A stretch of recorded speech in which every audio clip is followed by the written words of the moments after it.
All right. The ladies of American history have been dancing on the edges of our narrative for about 200 years. I think it's about time we gave them an episode of their own, shall we?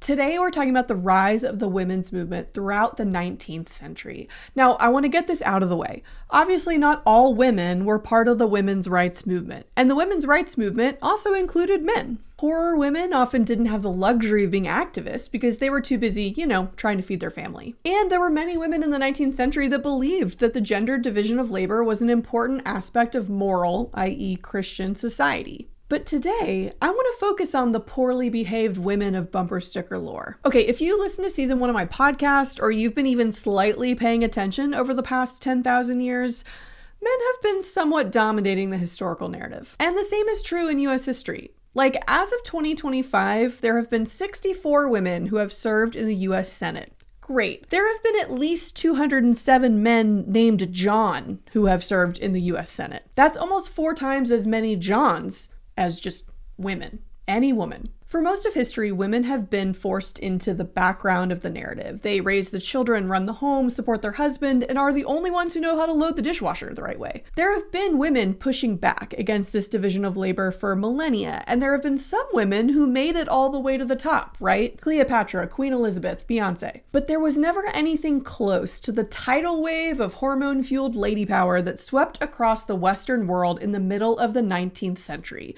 So we have to ask the question, why now? The larger context is the Enlightenment and the era of revolutions. As men like John Locke, Voltaire, and Thomas Jefferson wrote about ideas like natural rights, liberty, and democracy, some women came across those ideas and thought, oh, this is hilarious. First of all, men, you should have never let us learn how to read. That was your first mistake. Because men were writing insanely hypocritical things in the 18th century. Like a slave owner writing all men are created equal, or French revolutionaries writing about resistance to oppression while telling women to go back home and make them a baguette sandwich. Educated women began internalizing the basic ideas of the Enlightenment and applying them to their own situation, and we'll come back to that idea in a second. Beyond the broader Enlightenment, the American Revolution itself was a shockwave for the soon-to-be women's movement. It provided a clear opportunity for a frank discussion about rights and who would get to be part of this new nation. Abigail Adams famously wrote to her husband asking that the Founding Fathers remember the ladies. As she put it, "Do not put such unlimited power into the hands of the husbands. Remember, all men would be tyrants if they could. If particular care and attention is not paid to the ladies, we are determined to foment a rebellion and will not hold ourselves bound by any laws in which we have no voice or representation." Awesome. Basically, she's arguing that if the new United States doesn't give women a voice, then they will be no better than King George. John Adams replied, quote, "I cannot but laugh." Oh my God. Like, Abigail crafted a beautiful argument based on Enlightenment ideology, and her husband is like, that's funny, grab me a beer, will ya? I'm mostly kidding. John Adams was actually kind of great, and he loved and respected his wife, who he saw as his most important advisor and confidant, but still, I cannot but laugh is like telling your wife to calm down. It's not gonna end well. So, in the early United States, women were denied most legal rights. For example, they could not vote, they could not own property, they could not keep their own wages, or even have custody over their children. Great, thanks guys. However, a tiny sliver of hope developed during the Revolution, and that was the belief that a successful republic would require an ethical and educated citizenry.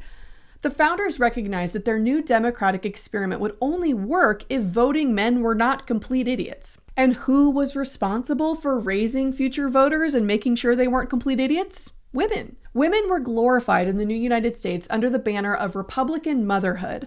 Just like the Spartans or the Aztecs believed strong women would produce strong warriors, Americans believed that educated women would produce educated voters. Wow, men really do not understand pregnancy, but still, the first American female academies were founded in the 1790s. So for the first half of the 19th century, some women were becoming educated, although mostly for the purpose of being appealing wives and successful mothers. Baby steps, literally. But this is the key. Women have had to move slowly and methodically. Historically, if women were too loud or moved too quickly, they were at best called hysterical and ignored, and at worst, burned at the stake. But over time, American women slowly expanded their sphere of influence to gain more power. They convinced men to let them get an education, but just so that they can raise their children better, right? Then some women are going to get involved in charity work, but only when it relates to lady stuff. You know, education, children, orphans, the less fortunate. Middle and upper class women actually make up a large part of the growing abolition movement, and often they framed their arguments against slavery through the lens of domestic issues, concern for enslaved children, or a somewhat patronizing discussion about enslaved people like they were all slightly childlike and thus needing our protection.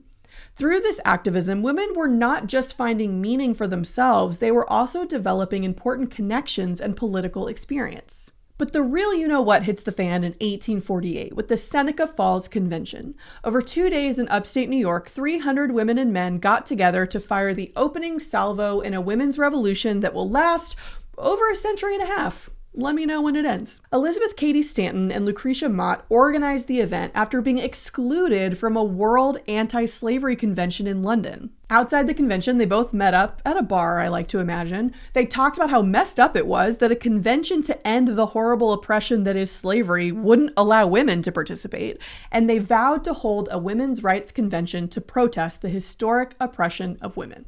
The document that this convention produced, the Declaration of Sentiments, is a masterclass in political parody. Let me read you the first paragraph and just close your eyes and see if this sounds familiar. When in the course of human events it becomes necessary for one portion of the family of man to assume among the people of the earth a position different from that which they have hitherto occupied, but one to which the laws of nature and of nature's God entitle them, a decent respect to the opinions of mankind requires that they should declare the causes that impel them to such a course.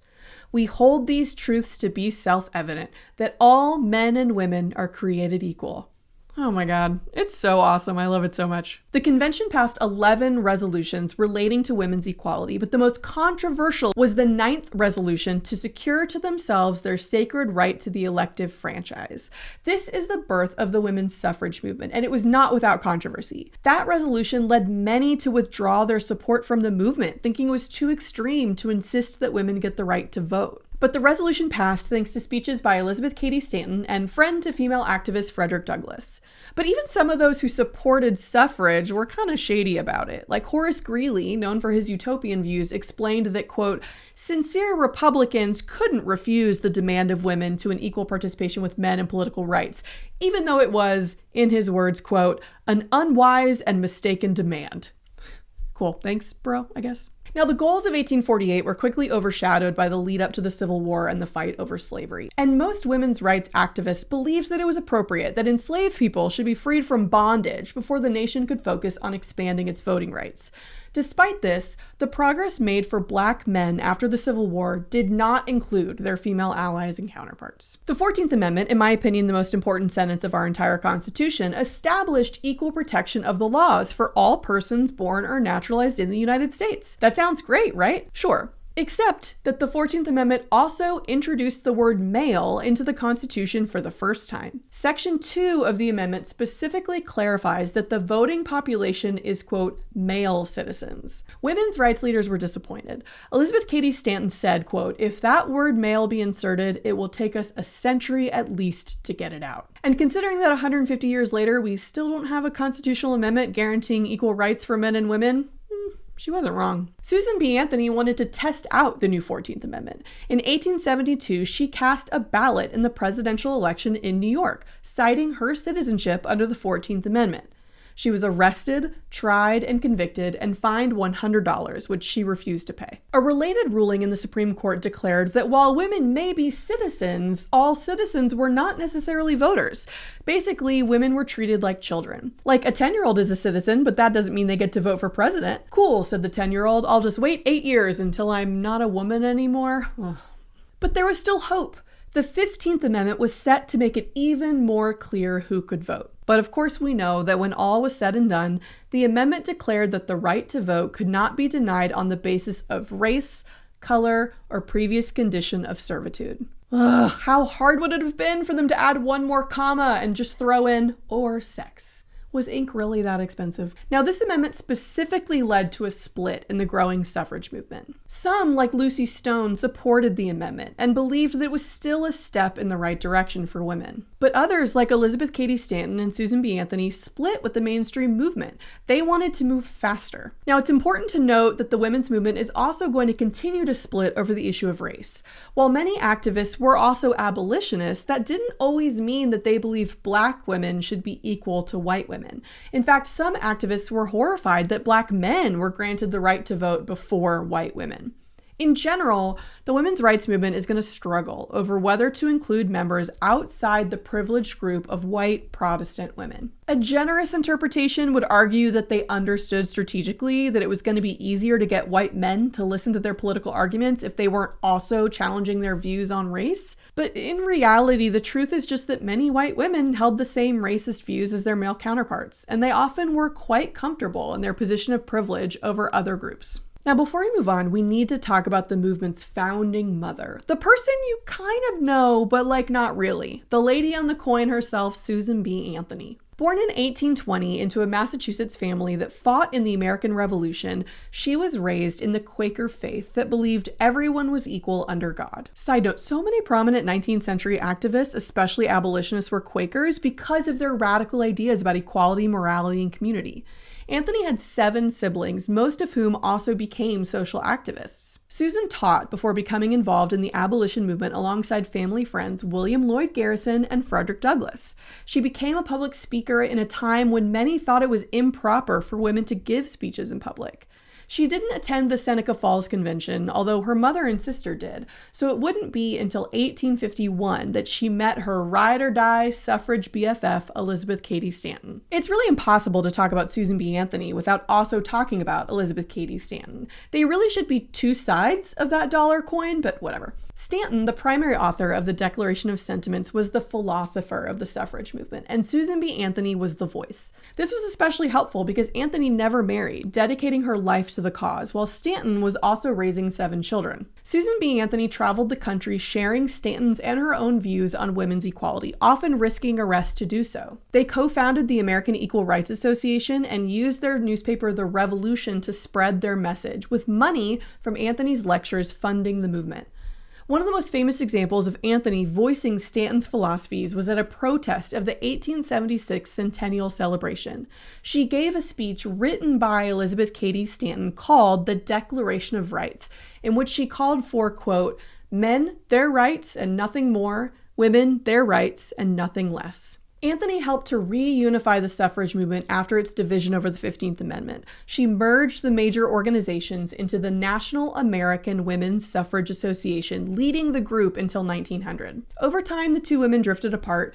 Anthony joined forces with more conservative groups like the temperance movement to prohibit alcohol, while Stanton remained fairly radical. For example, Stanton published the Woman's Bible to much controversy. She argued for a secular state and urged women to recognize how traditional theology has oppressed women. But they were still BFFs in the end. They co-wrote a 3-volume History of Women's Suffrage in 1885 to document all of the individual and local activism that had been done so far in the movement. It's really cool. But there was obviously a lot more to be done. I don't know, maybe a definitive history of the movement was slightly premature. Now, we'll come back to the women's movement later on during the Progressive Era, but for now, just keep in mind that white women mostly are often fueling growing social movements, especially in the post-Civil War United States. And on the flip side, remember that Black women are subject to the same Jim Crow discriminations as Black men, but with the added intersectional element of patriarchy on top of racism. It's really no wonder that Black women are going to become the most adept and experienced resistance activists in our nation's history. Unfortunately, they've had centuries of practice. Thanks for watching. Like and subscribe, and join patreon.com/antisocialstudies.